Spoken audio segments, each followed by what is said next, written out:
We are back after a well-deserved rest. The Free Talk, in proud partnership with the Frederick Newman Foundation, is back, and we are starting the episodes of politics, economic, and social discussions, conversations that build this nation going forward.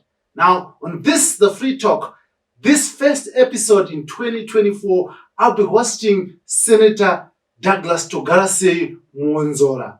Now, he is the president of the MDC, and he is looking to have a resurgent party. But we talk about his mistakes, we talk about his present, and we talk about Zimbabwe's future. So join me just after this break as I talk to Senator Douglas Togarase Mwonzora as we talk about the people, the country, and the future. On this platform, this the Free Talk, in proud partnership, the Frederick Newman Foundation for Freedom, and I, your host, Dhara B. Join me after this break.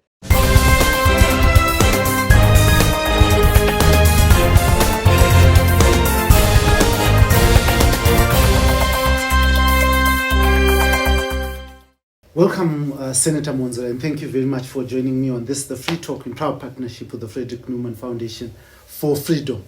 Now, Senator, let us talk about Zimbabwe. You know, we've just come out of general elections, and Zimbabwe is going to have 5 years under President Emmerson Mnangagwa. What is your prognosis about these 5 years? Well, I think it is going to be disaster, and it has already begun to manifest. You know about people who are now being displaced from the communal areas. They are now being removed on the basis that the land belongs to the president, that the headmen who had allocated them land did not have authority to do that. Now we all know that for many, many years, the headmen, the crow heads, were the authority over communal land. And all of a sudden, people are being removed. That's disaster number one. Then there is very uncomfortable talk that is started being discussed in the ruling circles. And there is talk about extending the term of the president. There is talk about banning by-elections, banning replacements of people who have been recalled. All this is disastrous. So we think that this government is not doing much on the area of the economy. Inflation is galloping. The lives of the Zimbabwean people have gone for the worse.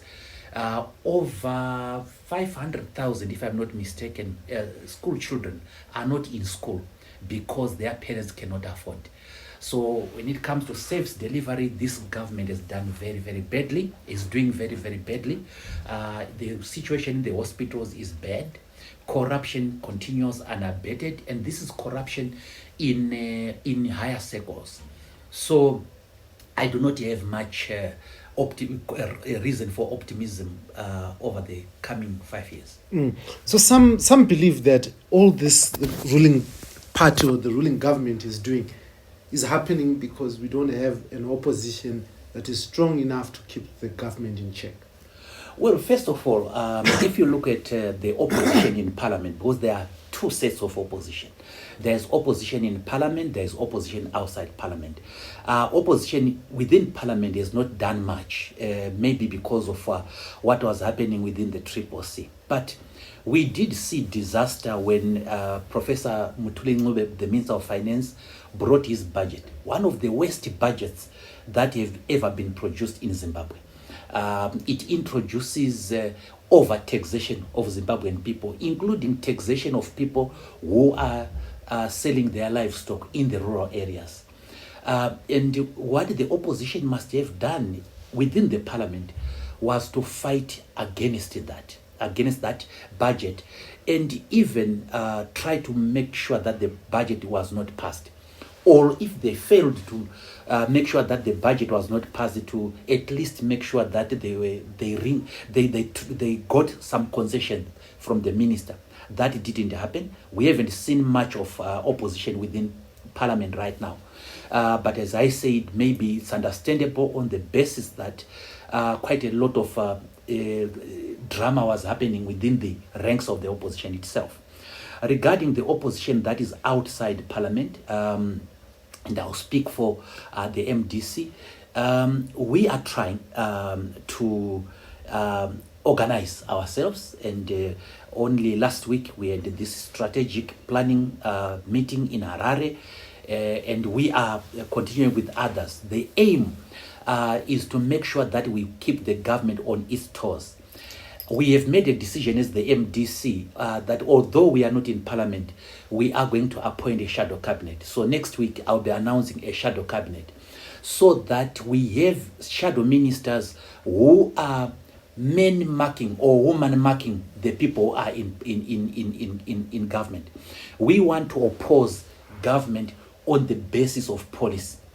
So we should be able to tell people to espouse alternative policy. So we are doing something about it. We have already united with other civic organizations, political parties, faith-based organizations to revive the National Electoral Reform Agenda, where we are going to focus on electoral reforms. We hope that when we start this program, we'll have town hall meetings, township meetings, and even rallies, where we want Zimbabweans to speak out on the exact nature of reforms that they want to see in the electoral system. Certainly, we must resist this crazy idea of extending the term of office of the current president. Section 328 of the Constitution actually says that if you want to make an amendment that is the effect of extending a term limit, you must do that via referendum. And it goes on to say that even if the motion passes at the referendum level, the extension must not benefit the incumbent. So the extension that they are muting for President Mnangagwa, if at all they are serious, must not benefit the president, because Section 328 is very, very clear. Zimbabweans have to be told. Let's say this. They remove Section 328 that you're talking about. Is it possible? No. They have to do it via referendum. They have to do it via referendum. I mean, if they remove that section, which says they should do it via referendum, so that section probably won't be there in the constitution anymore. No. We made sure, and here I can tell you that I was very instrumental in drafting that, and we were very untrusting of the former President Mugabe. So we wanted to make sure that there are term limits and they are adhered to. We wanted to make sure that even if there comes a demagogue who will convince Zimbabweans, that demagogue will not succeed. We made sure that if you want to amend that section, you do it via referendum. It's not a section that can be amended by simple 2/3 majority within parliament. And I don't think that it is possible legally, unless, of course, people just bulldoze their way through. But Zimbabweans have to be conscientized Zimbabweans have to refuse this. We saw it. I think a president in Zambia wanted to extend his term. It didn't succeed. A president in Senegal, I think Abdoulaye Wade, wanted to extend his term. Again, it did not succeed. And the Zimbabweans must unite with each other to make sure that President Mnangagwa serves his 2 terms. He already is doing more than 2 terms anyway, because he finished President Mugabe's term, then got his own term, and he has got a second term now. Why should a person who is almost 80 years old want another term? This we must refuse. President Emerson Mnangagwa himself has said that he respects the constitution and do not run for the 3rd term. Aren't you just fishing in a portal? Well, I'm happy that the president himself has said that, but the talk is doing rounds from ZANU-PF circles. They are the ones who have started this debate about the need to extend the term of the president and so on. So I just hope that President Mnangagwa will find sense in rejecting this. Sometimes presidents will say down the line that it is the people that have forced them. But that talk should be discouraged. It is dangerous talk. It will bring Zimbabwe much, much backwards again. You spoke about the communal lands where a number of Zimbabweans are being evicted right now. What can be done to stop that? First of all, the constitution is very clear. You cannot evict a person from land without offering an alternative. So what must happen if there is a real need to remove people, either for a public facility, then those people must get alternative accommodation, which is the same as where they're coming from, or even better. That's what the constitution says. So it doesn't appear that anybody is respecting the constitution, the authorities that are dealing with that. They are just chucking away people from land. And this is a rainy season, this is summer, the crops are there in the fields. It doesn't appear that we are going to have a great harvest this year. So it is sadistic. Besides being illegal, it is also very, very sadistic. Some people have alleged that this could be some punishment of some sort for people who have voted wrongly in court during the 2023 general elections. Would you buy that? The more inappropriate it is, if that is the case, then it is very, very inappropriate. Zimbabwe is a constitutional democracy. There is the right, the Zimbabwean people have a right to free, fair elections. And those who vote have the right to vote in secrecy and have their vote respected.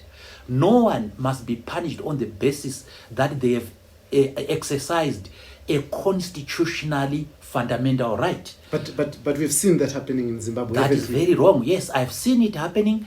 I've seen the ruling party doing that, ZANU-PF. I have seen the opposition doing that in Marondera, for example.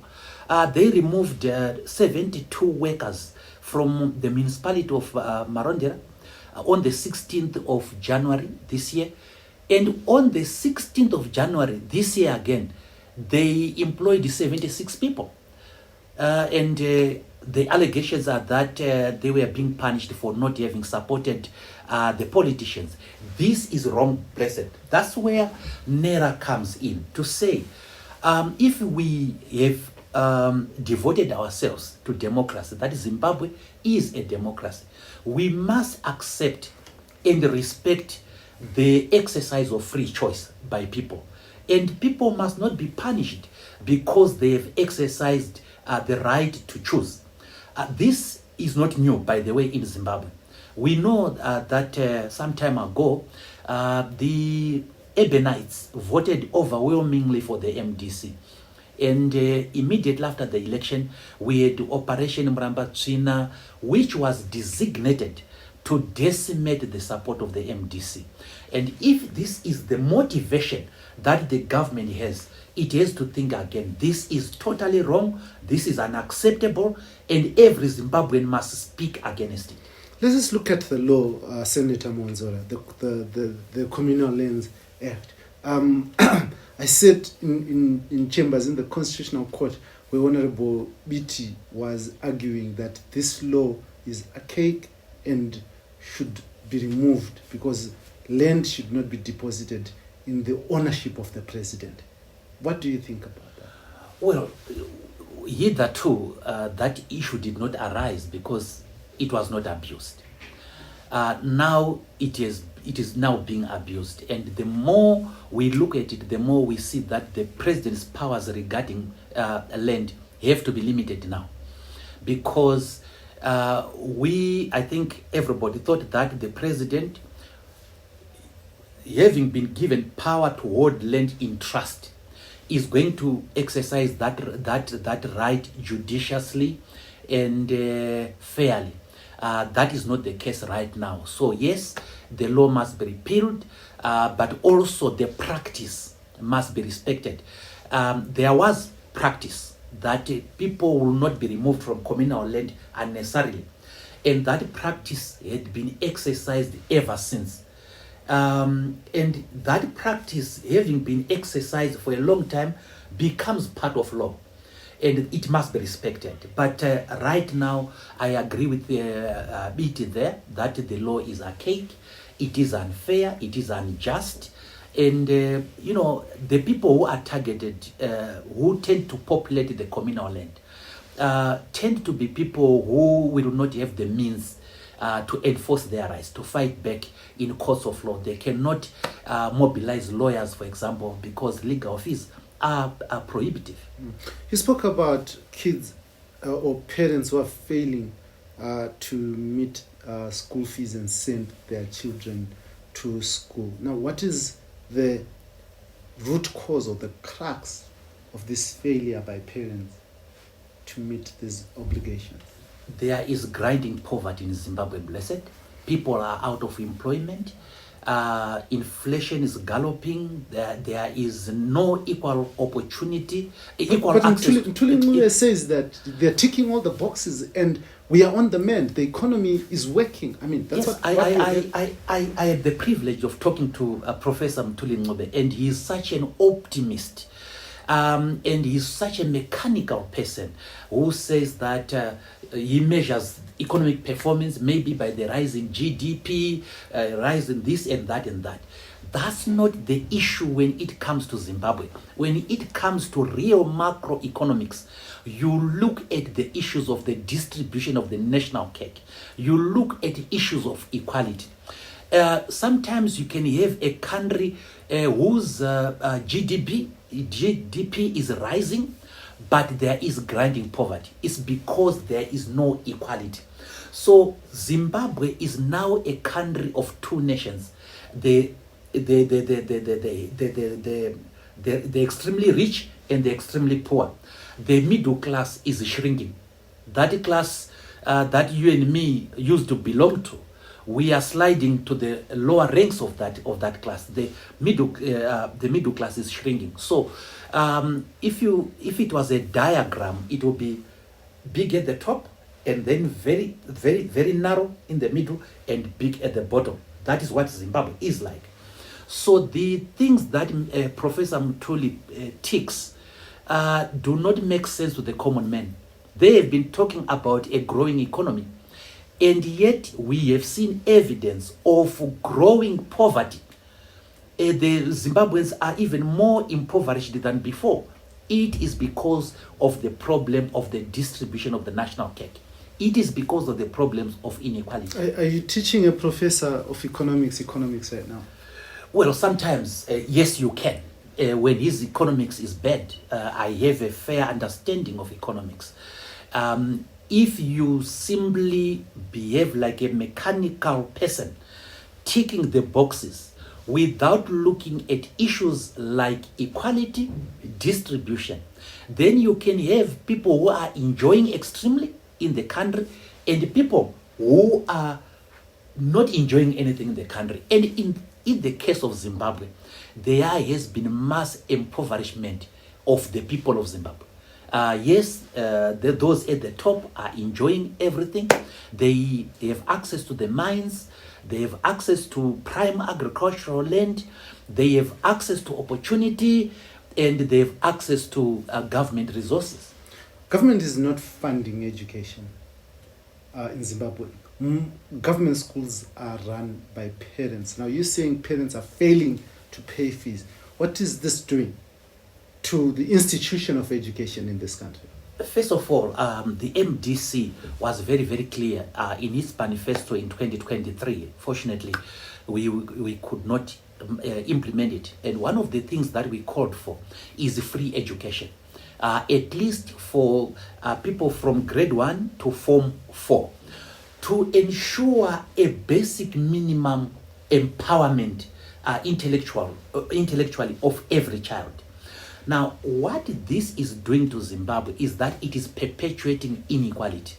The students from poor backgrounds versus students from rich backgrounds. Those from rich backgrounds, no matter how average they are getting an opportunity to advance. Those from the poor background are forever consigned to ignorance and poverty. So you are bringing back inequality, you are bringing back segmentation of society according to wealth. And that should never be the idea. The MDC is a social democratic party. And as a social democratic party, we believe in equal opportunity. So that I know, for example, that there are people who are in government right now, running government, who were from a poor background. President Mugabe is an example. But at his time, he was able to get bursaries, scholarships, educational support from the missionaries. Right now in Zimbabwe, we do not have scholarships, bursaries, educational support. It's all not there. The parents cannot afford the school fees. They are being asked to fund education and so on. It is wrong. Education must be funded by the government, and the parents must be given reprieve. Every student must be able to go to school, whatever their station in life is.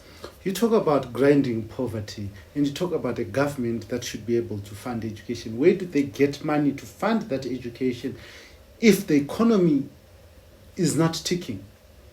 Because government generally gets its money from taxing its citizens.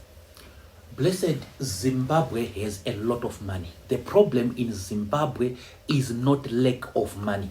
That is why Mutuli then gives you those figures. The problem in Zimbabwe is the distribution of that money.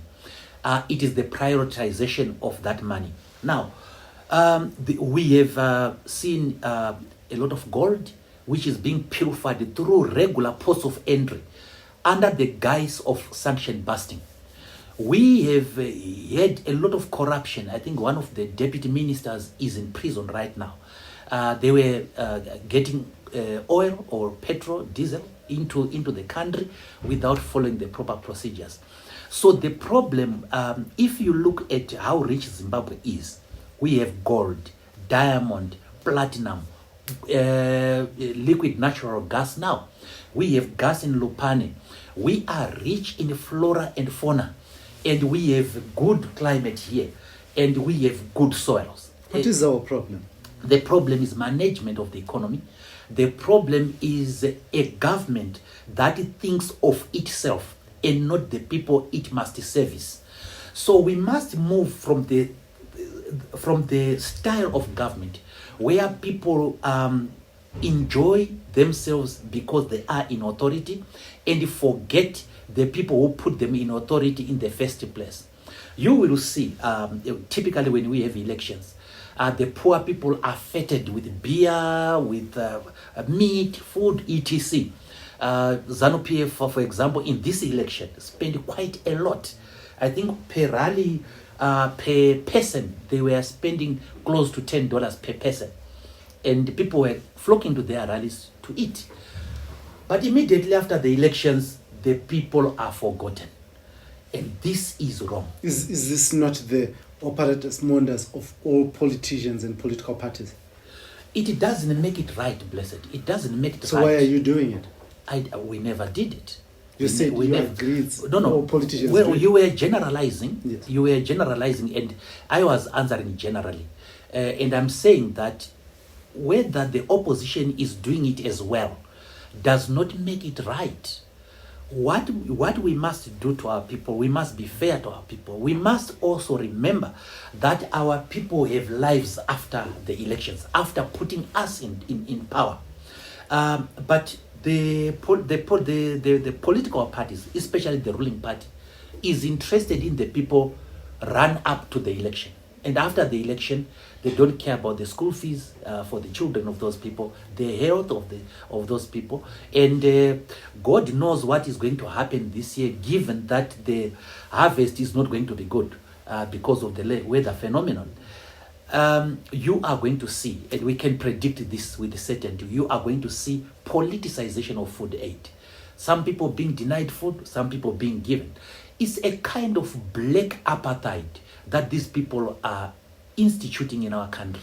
Do you think, Senator Mwonzora, that in Zimbabwe right now we have political parties or persons who are able to correct all these things that you are talking about? I'm one of them. I'm able to correct that. Give me the power, I'll be able to do that. Now, what is important, blessed, is to have a political party that has policies that will reverse this.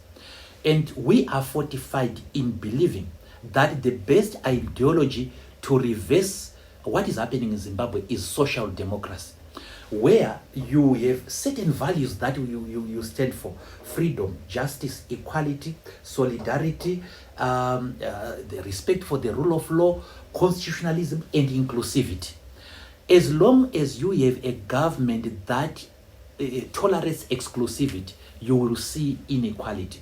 So the ZANU-PF government, unfortunately, is in what we call the post-ideological phase. It no longer has any ideology.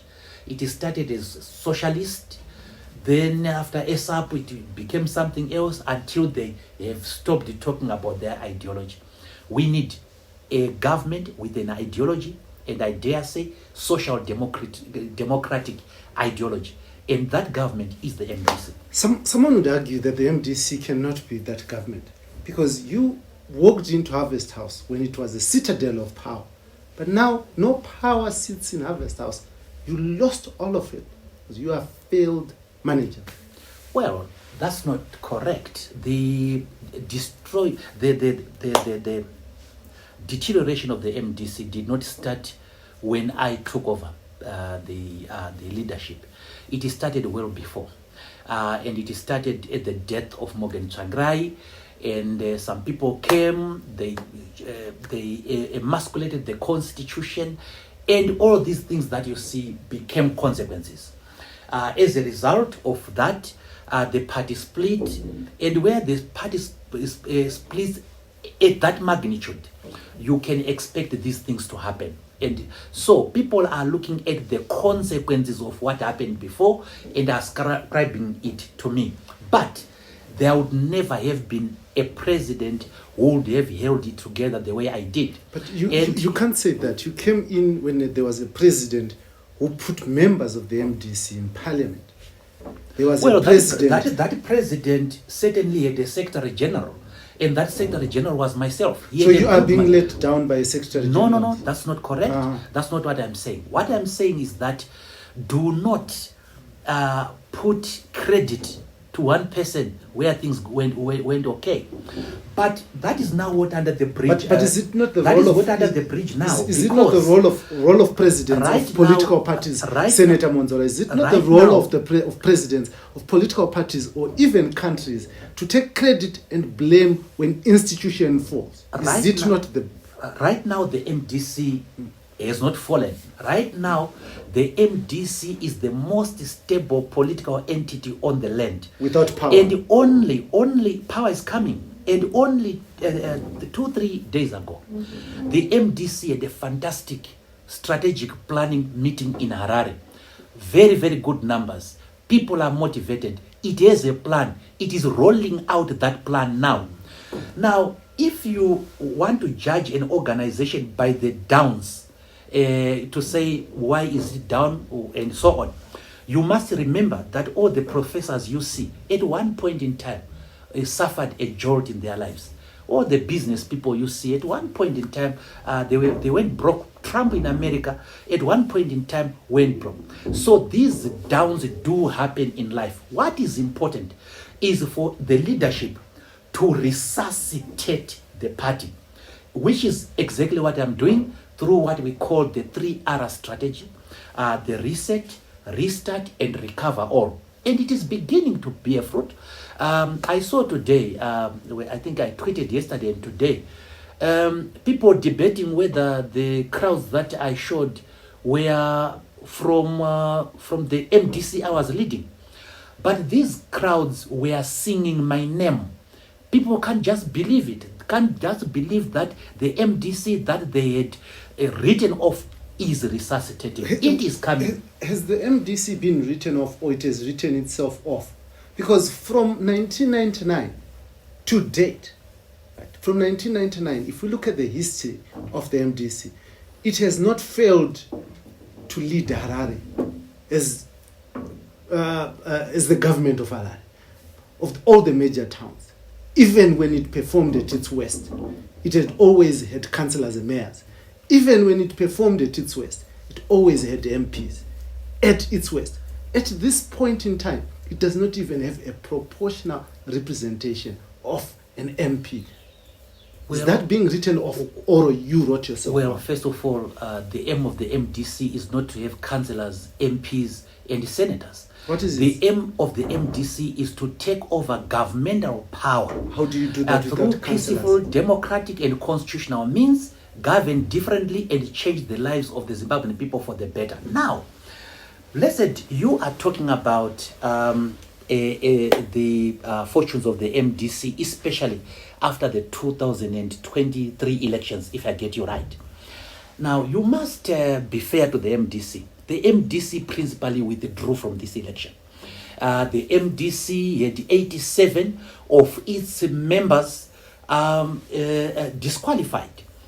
And as a result, its presidential candidate withdrew from this election. Not the MDC, You cannot. But 87 MP candidates were disqualified by ZEC under unfair circumstances. So you cannot judge a party where it did not fully participate in the election. It was discriminated against. We were being punished as the MDC for having taken the government and ZEC to court over delimitation. And we are paying the price. But what is important is the ability of the MDC to rise from adversity.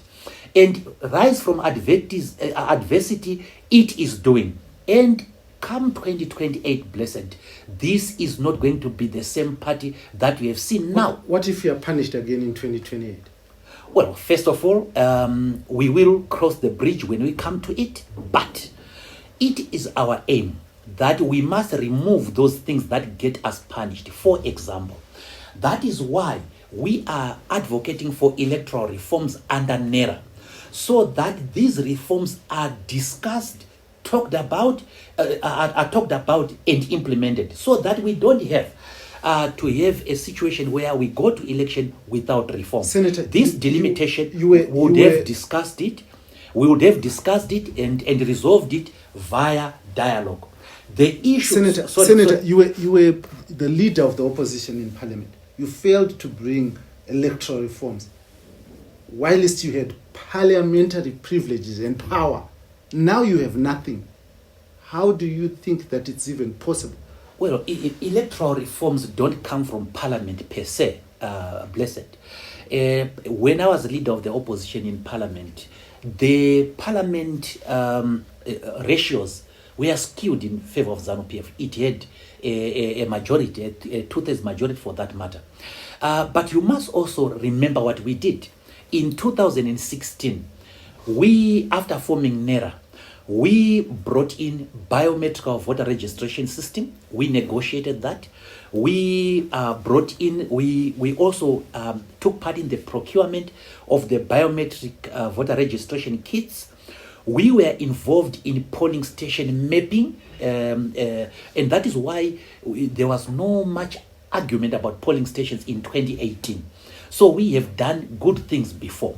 Now, what we are trying to do as NERA is to involve everyone, as many people as possible, civil society, political parties who are in government and who are outside government, and then to involve the parliament itself to give it support. If the opposition MPs in parliament will accept, we will give them the support. What is different from now? My question that you're not answering. What is different now? That was not available to you before this electoral cycle. What is different now, Blessed, is simple.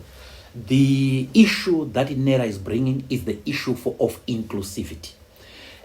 Involving everyone, that is from faith-based organizations, civil society organizations, political parties who are both in government and outside government, coming together on the issue of electoral reforms.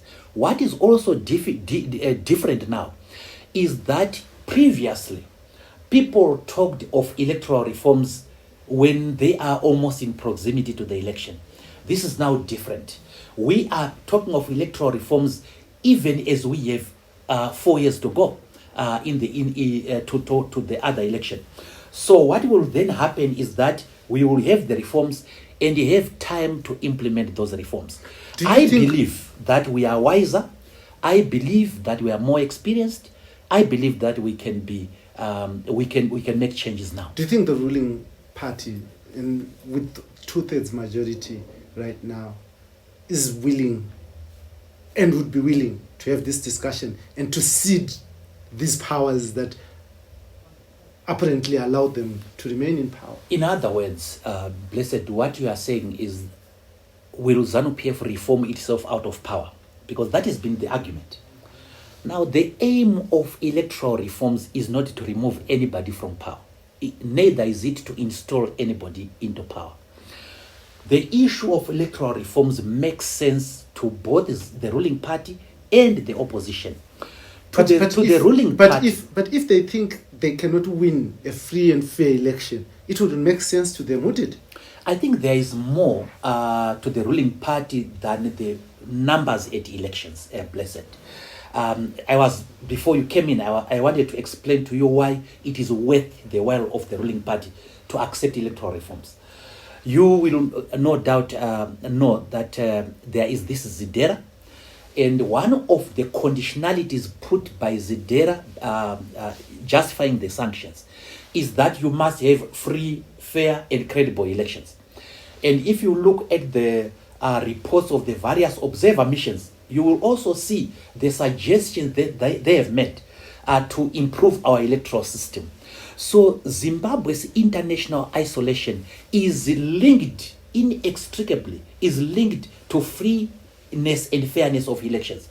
Any ruling party worth its salt will be interested in that. You will also notice that the European Union renewed sanctions against one of the entities.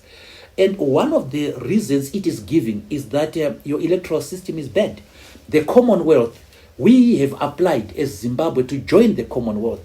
They have said, improve your electoral system. But do they care? That's the question, Senator Mwonzora. Do they care? Because, look, Senator Mwonzora, you just earlier on, you were drawing a diagram of the society of Zimbabwe, where apparently on that top is the ruling elite, who are not even affected by this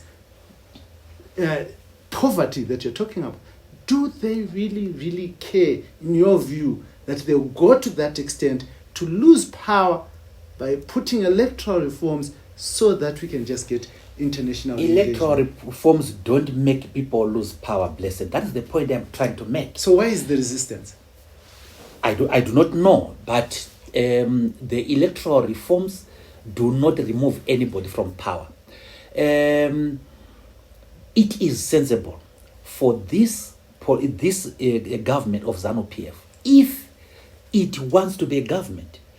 A normal government would want to be internationally integrated. It wants to be outside sanctions. It doesn't want to be ostracized. I am judging by the standards of a normal government, a normal ruling party. So it makes sense for it to have electoral reforms. So put by differently. the way, it is not guaranteed that if you have conditions for unfree and unfair elections, the ruling party always wins. 1980 is a typical example where things were skewed against ZANU-PF. It still went on to it still went on to win. So the ruling party may one day find itself in opposition, but with a skewed electoral process, it is not gonna like that. You said you're talking of a normal ruling party. Is this, in Zimbabwe, a normal ruling party? Well, that is up to you to judge, up to the people of Zimbabwe to judge. You are the people of Zimbabwe, aren't you? Well, I'm a leader of an opposition party. Yes. I am opposing them because I think they are wrong. I am opposing them because I don't think they are good for running this country. That is why I am in opposition. In fact, that is why, blessed, I've been in opposition since 1988. I'm the longest serving opposition leader in this country right now. But right now you have nothing to show for it, do you? Well, I was an author. I am an author, a co-author of the Constitution of Zimbabwe. I brought electoral reforms in Zimbabwe. I was there. I led my party, and I have been instrumental to making legislation in this country. I have been able to be called by other countries based on my experience to amend their constitutions for them. So Senator, whether that is anything showing for it or not, again, I leave it to value judgment. So Senator, is it not better to say that you are more successful as an academic, as a consultant, than you are as a politician? Well, writing a constitution is not academic, actually. There is nothing academic about the right to life. There is nothing academic about the freedom of association, just as an example. So it's not an academic exercise. Writing a constitution is a political exercise. I was involved in negotiating the constitution of the country. I was involved in negotiating during the global political agreement, during the days of the global political agreement. I was one of the negotiators. That's not academics. That is pure politics. And I have kept my... You were the brains of a political genius, the Right Honorable Richard Changirai. He used you because you're an academic and you had the brains and you could bring in those legal thingies to this constitution. Is that not right? No. President Changirai was not an academic. We all know that.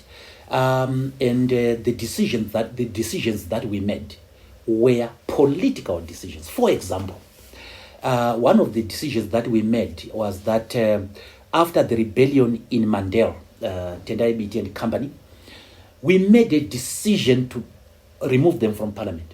Okay? That's not an academic decision. We decided that because of the situation, we had to make a big, daring, audacious move. It was like military strategies, not academics. So, your characterization of me, thank you very much that you think I have got some brains. Thank you very much. That's flattering. But you are wrong to think that this is an academic brain only. It's also a political one. But on the political side, we have seen you fail to get even a council seat. We have seen you recall members of parliament and fail to replace them. You were beaten hands down in the March by-elections. Even Muhammad Ali lost to Joe Fraser at one point in time. Successful people do lose too. Even but not continuously. Successful people do lose.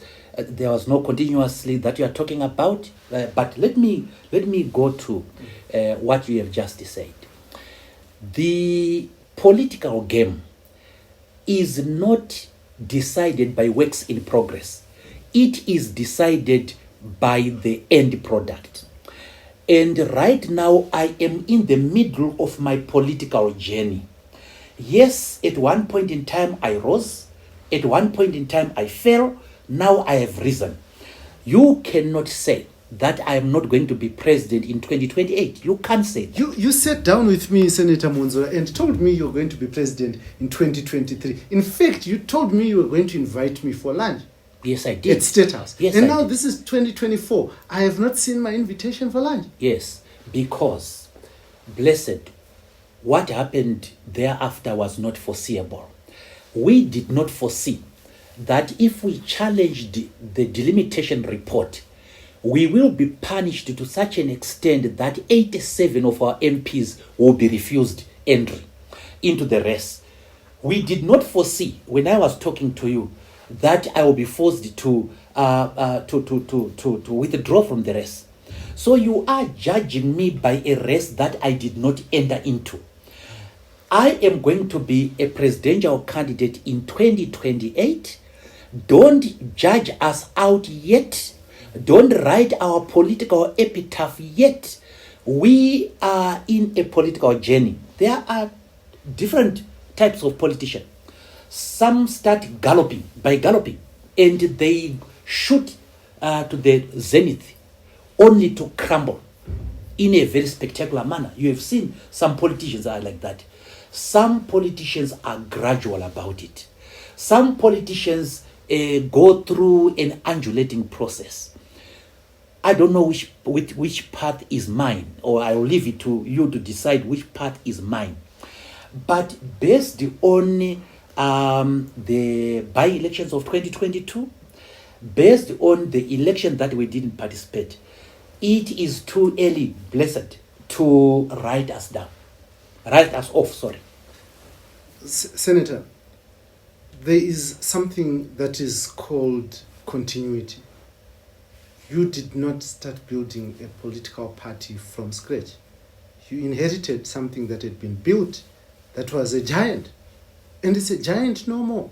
Under your watch. In fact, many of your colleagues say that you are the undertaker of modern day opposition politics in Zimbabwe in the MDC. History will absolve me.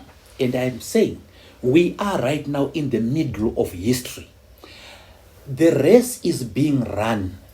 We are in the second round of the 4 rounds, which is 1,500 meters. And you are using that to write off. If you are a fan of athletics, you know of a guy called Mwonzora. I think he's of Arab origin, but he is a British. And sometimes he trails quite a lot. And he eventually wins. The guys in Kenya, they do that. The political race is a marathon.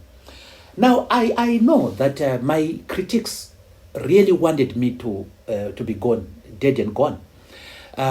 You agree with me, blessed, that there is no person who has been as abused in the social media as I have been. I can claim the trophy for that. I think Morgan Changrena is more abused. But not on the social media, no. I think President Emerson Mnangagwa is also more abused. Yes, but you are interrupting to destroy the train of thought, and I don't think that's fair. I'm making a point that of the competitors I have right now within the opposition, there was nobody as abused as I have been, relentlessly. But I'm standing on my 2 feet. I'm still leader of my political party. I'm rebuilding it. I am a factor within the opposition. That means the brand is good, blessed. But as I said, this political game is a marathon. And God knows what is going to happen. I have an idea about what is going to happen. The MDC is totally on the rise. The most stable political entity right now, determining events. Right now, the MDC is determining events. For example, that there should be a movement for electoral reforms. The MDC is in the middle of it. So it is doing something about it. It has started the 3R strategy, in terms of which you are going to see quite a mass movement of people in the MDC. By the way, blessed, one person challenged me the other time. that if I walked in First Street, I'll be murdered, killed by people. And guess what? I don't cross a street, on average, I don't cross a street without somebody asking for a selfie. Things are changing, things have changed. And it is the young people who have found value in me. And in fact, this is what they say to me, that what you have said has come to pass. You spoke against this election, we argued against you, but you were proven right. You talked about certain political parties, you gave them a name. This is a political fad. Political fad it became. You spoke against this and that, and we didn't listen. Now we now see that you are a visionary, that you see you see things which are far. And I think that, as I said, this is a marathon. Visionary Mwonzora, how come you failed to vision, to see that you're not going to win this just ended election, that you're going to be punished for what you did? How come you failed to see that? If you can foresee or foretell other people's destiny, why is yours eluding you? Certainly, I did warn this country about the dangers of the delimitation, and I did something about it. And some people fought against that delimitation, and it came to pass that that delimitation affected them. I spoke about the need to pull out completely out of this election. In fact, I called it a farce. But your face was on the ballot. And a farce it became. Your face was on the ballot. You didn't. You know for certain, blessed. Don't mislead people, please. You know for certain that I withdrew from that election, and I held press conferences at which your media house was represented. I know you said you're pulling out, yes, but on the day of election, your face the was on the ballot. The people of Zimbabwe knew I had withdrawn. And you told people to pull out. Yet you, Senator Mwonzora, took 20,000 United States dollars out of your pocket, walked into nomination court, submitted your own papers without a gun on your head, and you paid 20,000 United States dollars to ZEC. And you are saying you told people to pull out. If you remember, I paid my deposit on the day of the nomination, oblivious or ignorant of what ZEC had in mind. And what they had in mind was to disqualify 87 of my candidates. So I paid without knowledge that 87 of my candidates will be disqualified. I paid without knowledge that if I took the matter to court, I will be treated in a discriminatory manner. For example, under similar circumstances, Triple C was allowed to have its candidates back in Bulawayo, whereas I was not allowed to have my 87 candidates back. But it's not similar, Senator Mwonzora. It's similar. It wasn't similar. It is similar. The Triple C had paid. You had not. Up to now, you had not even paid. It's unfortunate that you want to be an advocate of Triple C. No, I'm giving you the facts. I am actually giving you the facts. Let me give you the fact that is there is, Senator Mwonzora, no. Your candidates did not deposit. Even by the time you went to court to challenge this, your candidates had not deposited that money with ZEC. That is a fact. You are not correct. So I hope you are going to allow me to answer. Please. On the day, the first day of the nomination, both the Triple C and ourselves were unable to make payment. Both of us. For our reasons were that we were supposed to pay at the headquarters. On the second day, ZEC wrote a letter, a circular, that those who were unable to pay yesterday must come and pay today. In fact, in other words, there was extension of time. Triple C went and were allowed to pay. The MDC went and it was not allowed to pay. In fact, a very good example is Bulawayo. They had the cash now, cash. and they were refused. And Sly Gwana wrote to say, this does not include the MDC. The extension does not cover the MDC. By the way, on the first day of the nomination, the MDC submitted the papers of its candidates. The Triple C did not. It is submitted the following day.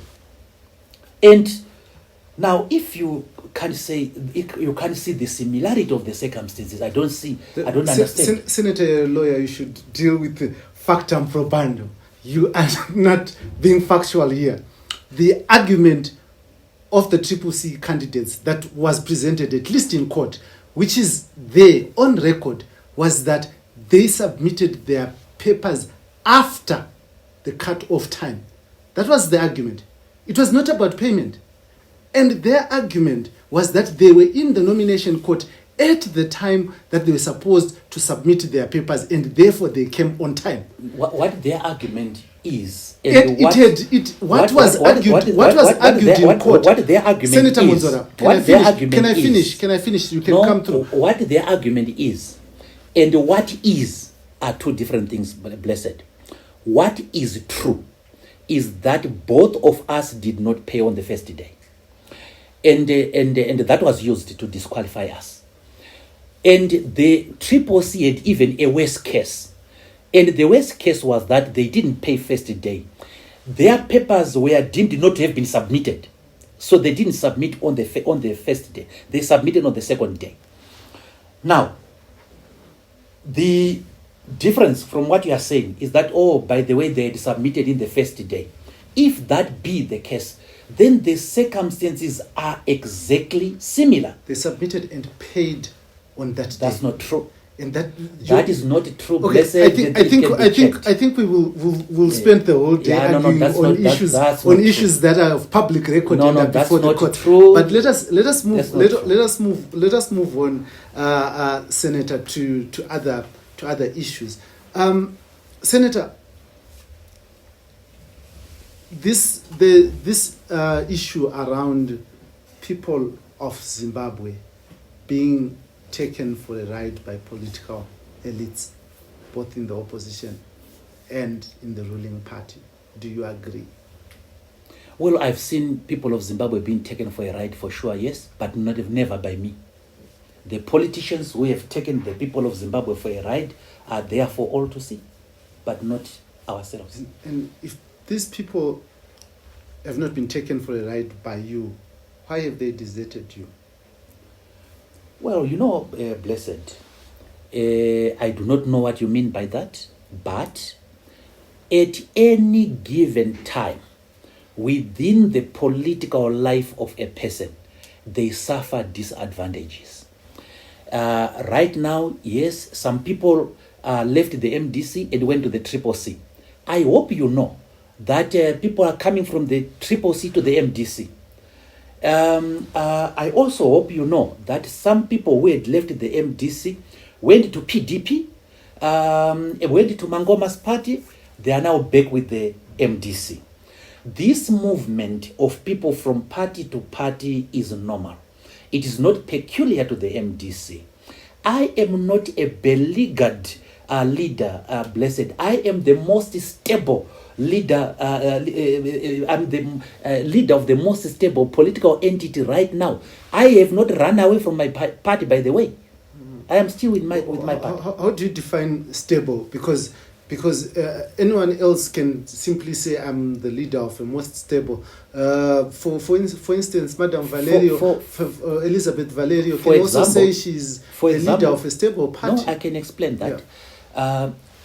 We are the only party in this country that has followed its constitution because it has it. And in terms of the constitution, we held our extraordinary Congress, which produced leadership. In terms of our constitution, we also held our ordinary Congress. And in terms of where we are at Morgan Richard Tsvangirai House. We hold our regular meetings of our structures each and every time. So we are, to that extent, stable. For instance, I could just basically using your example, say a certain bank is a very stable bank. They hold their meetings regularly. They have a known address, but then they don't have money, and they're still a stable bank. That's what you're saying. Because you don't have political. You don't have political. Who told you that we don't have money? No, I mean your currency. A bank's currency is having money. Your currency as a political party is having political power. You have none of that. How are you stable? Oh, we have political capital, no doubt about that. We have our members, no doubt about that. We went through a disadvantage which we did not create. And the disadvantage that we did not create was the disqualification of our people, leading to the withdrawal of the presidential candidate. Okay, that is not a mark of instability, blessed. Let us remove this issue that you continue to insist on, that you are disadvantaged. You caused recalls. You failed to win those seats back. What kind of a political leader throws away capital that they have and fails to retain it? I never caused a recall. That is a false narrative. I never caused a recall. What did you do? Right. I only effected a recall. Let me explain. Those people who were recalled by the MDC at the time that you're talking about wrote affidavits crafted by Advocate Chamisa, Welshman Ngube, and Tendai Bit, who are the lawyers. And these affidavits said that they were no longer members of the MDC. And because they'd written themselves that they were no longer members of the MDC, then clause 510A of the MDC kicked in. If a person joins another political party, they automatically cease to be a member of the MDC. So these people were recalled as a result of their own conscious action. It was not me. And by the way, blessed, you know Morgan Changirai recalled 21 people? And he won the seats back? He did not. He did not win a single seat back. Oh, he didn't participate. Yes. You're talking about that part. He did not win a single He seat didn't back. participate. You participated and you're clobbered. People will lose something at one point in time. But not of your own making. But people, what is important, blessed, by the way, at one point in time in my class, I was number 42 out of 42. And at one point in time, as we went, I was on top of that class. Failing means nothing to me. At one point in time, you are going to go through a disadvantage. What is important is what you do about that. And what you do about that is not to quit.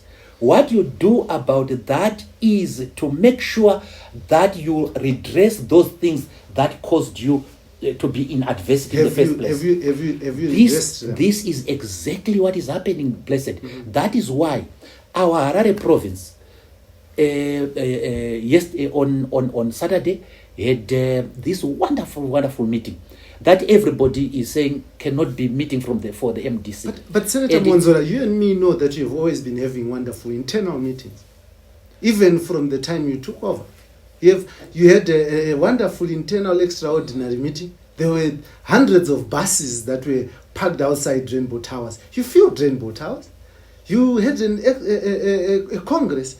It was a wonderful internal meeting. What is different for the meeting that I'm talking about is who was at that meeting, right? Who was at that meeting were the representatives, the 3 representatives from each ward. It's a part of execution of a plan. And you are going to see the external manifestation of that plan. You are marking the plan before it is implemented. No, I'm marking your threats that have not come to fruition. Before the by-elections, you stood there and spoke to my reporters, some of my reporters, and you were saying that you were strategic in your campaigns. You were not just going to everyone. You were talking to people who are going to There's vote. no question, And then Blessed. you said you were going to win those by-elections. There's no you question. failed dismally there. Yes. You sat with me and you promised me lunch at State House. Senator Mwonzora, I am angry. I am waiting for that lunch. You are not at State House. You are going to get that lunch, Blessed. Don't worry about that.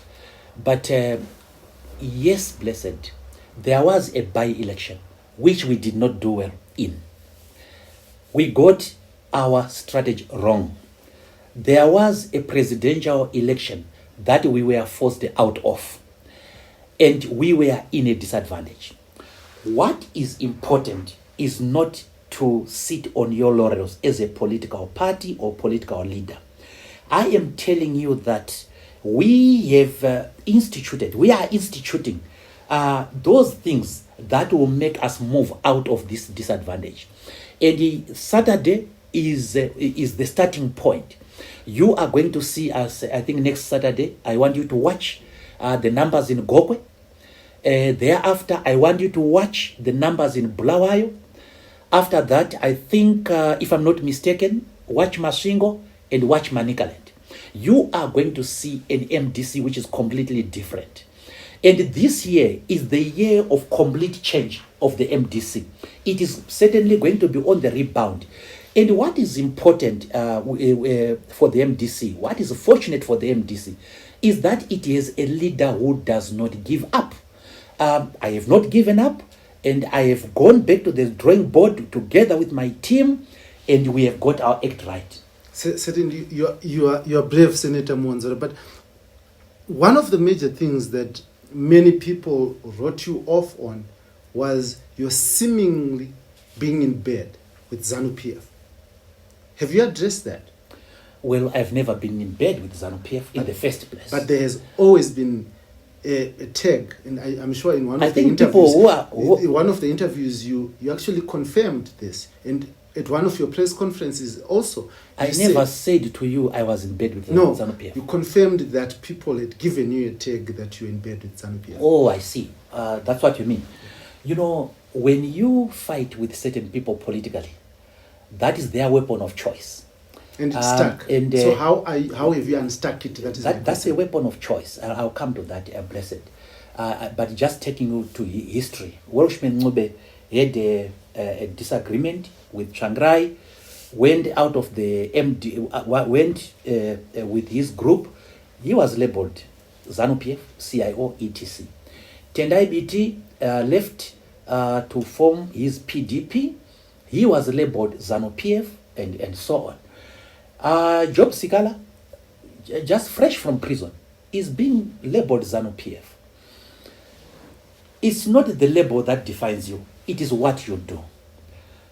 And I can tell you that for you to find whether a person is ZANU-PF or not, you don't have to look at what people say about him. You look at what he does.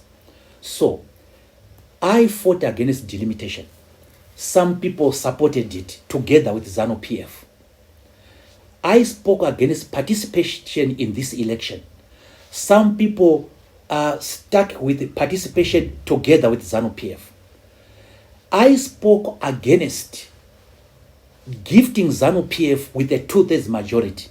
Some people have just given ZANU-PF a 2/3 majority. Who is ZANU-PF? So let us start one by one. You fought against the limitation. Who was agreeing with it?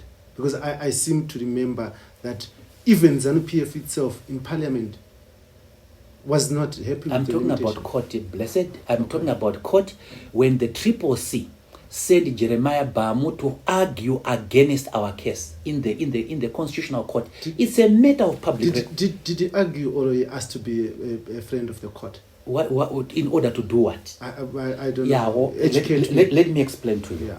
When one makes an application to be a friend of the court, the amicus curiae, they are asking the court to allow them to argue. And before they go to court, they deposit what are called heads of argument. In other words, they actually put their arguments in court. And from that argument, you can tell on whose side they are they are on. And Jeremiah wrote his heads of arguments, which we were privileged to see, and we can say it on good authority that he was against our case sent by the Triple C. So the Triple C and ZANU-PF were arguing with the Triple C and ZEC were arguing on one side in support of delimitation. Okay. It is a historical fact. I just wanted us to be clear. Because it's a point. You don't want me to make it. I'm getting frustrated by that. I don't think that's your intention. Blessed. The Triple C sent Jeremiah Bamu to support delimitation together with ZANU-PF. Did he say he was representing the Triple C? I know that he was representing the Triple C. But he didn't say that. I know that he was. Yeah, but he didn't say that. I know that he was. Okay. I had a conversation with Jeremiah Bamu outside the courtroom anyway. And there are pictures for me and Jeremiah Bamu. When it was so obvious that this election is stolen, when it was so obvious that the international community would intervene if people pulled out of this election, some people didn't pull out of that election.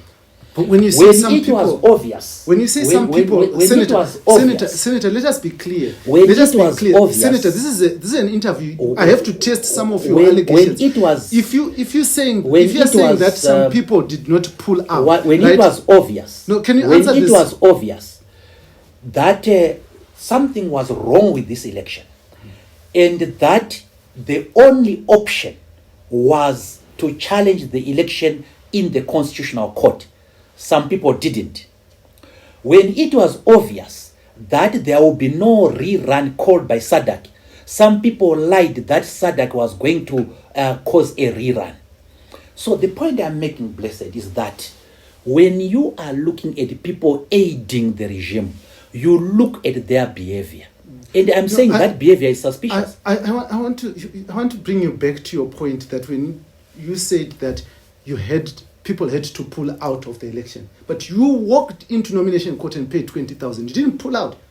So aren't you that those people who didn't pull out? You wanted everyone else to pull out while at least you were presenting your credentials at court. No, Blessed, again you are wrong. At what point did I say let's pull out? It was well after nomination, Blessed. You can only pull out of an election after being nominated. Otherwise, you did never enter into that election. So you wanted people to follow your signal so that they are not ZANU-PF. No. Mm-hmm.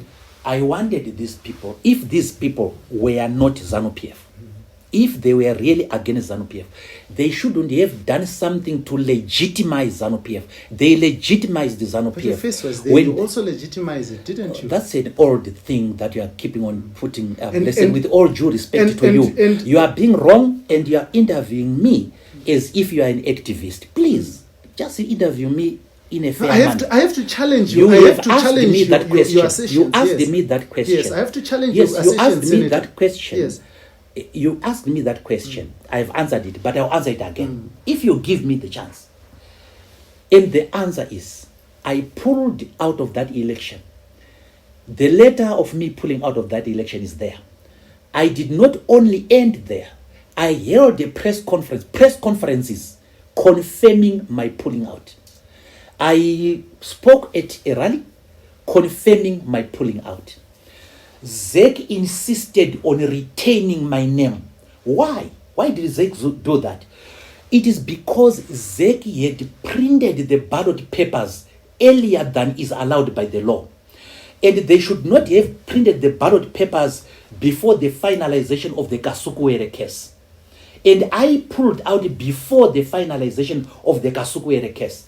The law is very, very clear that you cannot you cannot print ballot papers when a presidential candidate is still at court. Kasukuwere was still at court when I pulled out. And I was told that we cannot remove you now because you are already on the ballot paper. So what my pulling out actually showed is that the ballot papers had been printed before, well before, which meant that ZEC knew what the outcome of the Kasukuwere case would be. And of course, the printing had already been done. But I told the Zimbabweans that I am not a candidate anymore. So you can't say you see how it is important for me to keep probing you. You have given us information that we otherwise never had. Do you agree? What? You have given us information that we otherwise... You did not have that information. Yes, and we have probed you until you have released it. That is the importance. Okay. Yes, but probe again. Yes, but let's go to the other issue, Senator. You said that there are people who could have challenged this election in the Constitutional Court and they didn't. You were on the ballot, albeit forced. You could have challenged. Why didn't you not?